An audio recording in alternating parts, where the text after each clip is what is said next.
जय श्री राधे। वैदिक ऋषि YouTube channel में आपका हार्दिक स्वागत है। मित्रों, इस पक्ष में किस नाम की एकादशी है, उसका क्या महात्म्य है, इसके विषय में हम चर्चा कर रहे हैं। कृष्णाय गोविंदाय हरये परमात्मने प्रणतक्लेशनाशाय गोविंदाय नमो नमः। ओम वासुदेवाय विद्महे विष्णुदेवाय धीमहि तन्नो देवः प्रचोदयात्। ओम ह्रां ह्रीं रामाय नमः।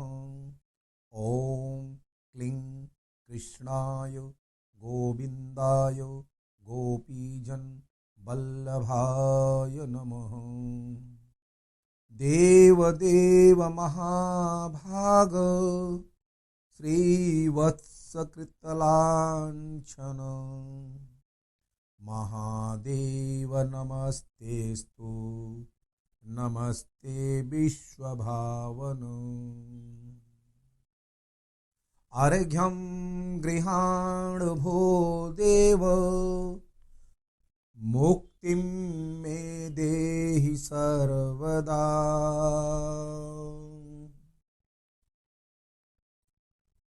महाराज युधिष्ठिर ने पूछा,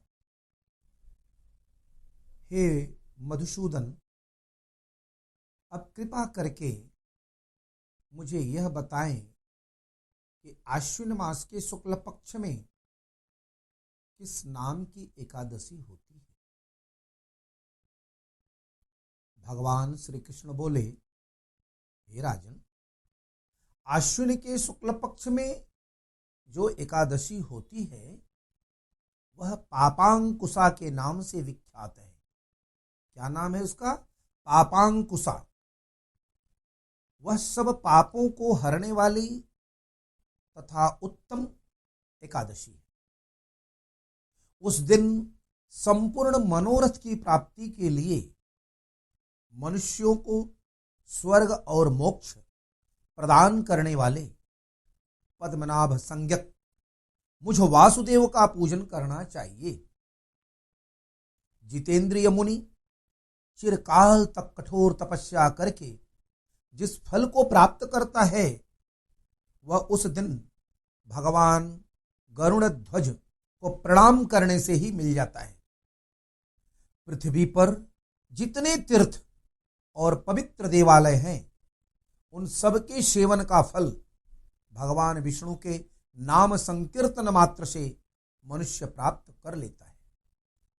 जो सारंग धनुष धारण करने वाले सर्वव्यापक भगवान जनार्दन की शरण में जाते हैं उन्हें कभी यमलोक की यातना नहीं भोगनी पड़ती।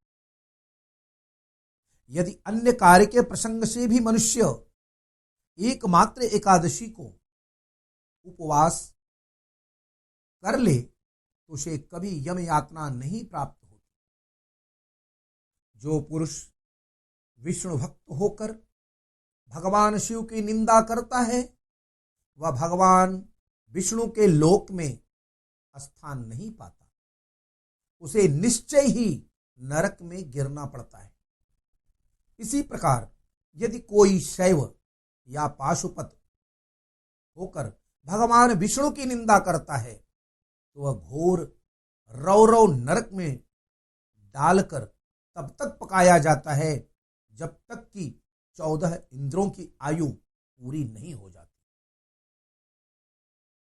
यह एकादशी स्वर्ग और मोक्ष प्रदान करने वाली, शरीर को निरोग बनाने वाली तथा सुंदर स्त्री, धन एवं मित्र को देने वाली है। हे राजन, एकादशी को दिन में उपवास और रात्रि में जागरण करने से अनायास ही विष्णु धाम की प्राप्ति हो जाती है।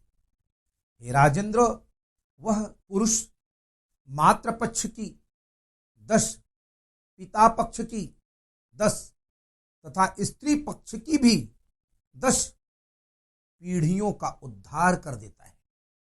जो पापांकुशा एकादशी का व्रत उपवास करता है, एकादशी व्रत करने वाले मनुष्य दिव्य रूपधारी, चतुर्भुज, गरुड़ की ध्वजा से युक्त, हार से सुशोभित और पीतांबरधारी होकर भगवान विष्णु के धाम को जाते हैं।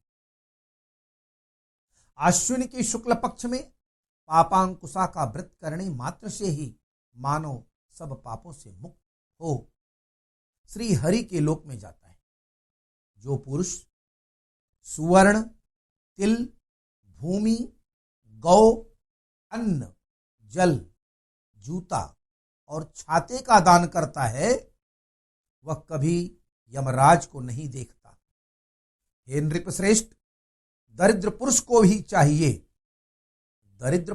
भी चाहिए कि वह यथाशक्ति स्नान, दान आदि क्रिया करके अपने प्रत्येक दिन को सफल बनावे।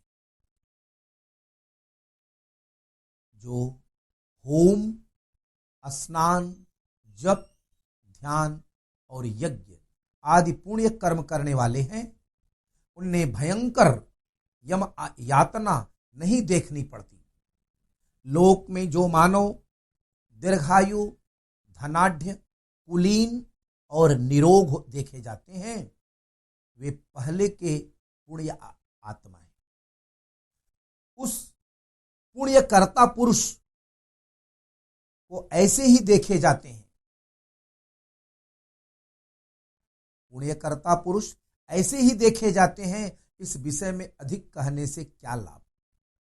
मनुष्य पाप से दुर्गति में पड़ते हैं और धर्म से स्वर्ग में जाते हैं।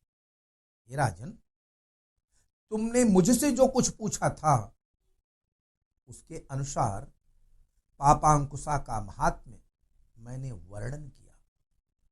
और अब और क्या सुनना चाहते हो? हे राजन,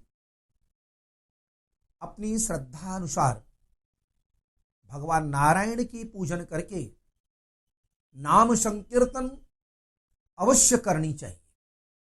नाम संकीर्तन से आपके अनेक प्रकार के मानसिक पाप का क्षय हो जाता है और आपकी उन्नति निश्चय होती है। जय श्री राधे।